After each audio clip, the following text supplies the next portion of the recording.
1, 2, 3. Let's ready with Teacher Nadia. Hi, Assalamualaikum and good day everyone. English Year 5 with Teacher Nadia.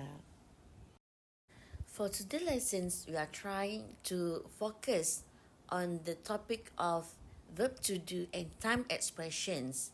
There are two learning objectives to be achieved, which are you should be able to use the verb to do in your sentences and fill in the blanks with the correct time expressions. Okay? You may refer to your textbook on page 27. There are 5 questions that you may see, right? Can we read it together? Number 1, what presents do you prefer? Number 2, where do you eat? Number 3, who does she invite? Number 4, does the lion stop at all of the restaurants? Number 5, do you like fireworks?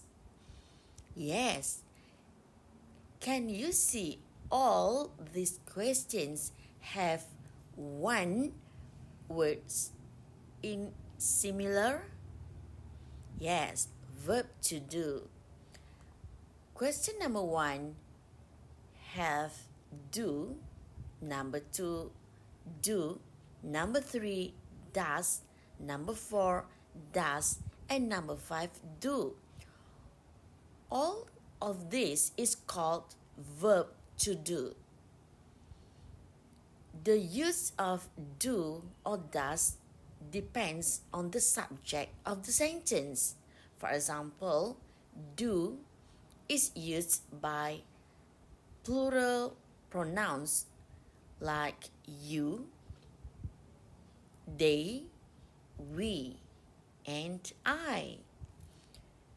Meanwhile, the verb to do does is used by singular pronouns like she, he, it, and any singular names like Ali, Sarah, and etc.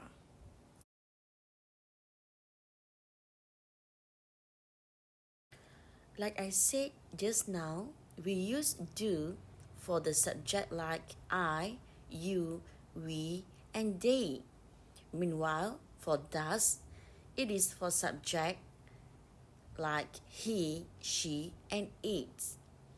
When we have used the verb to do in our sentences, the other verb follows no longer needs s for the singular nouns.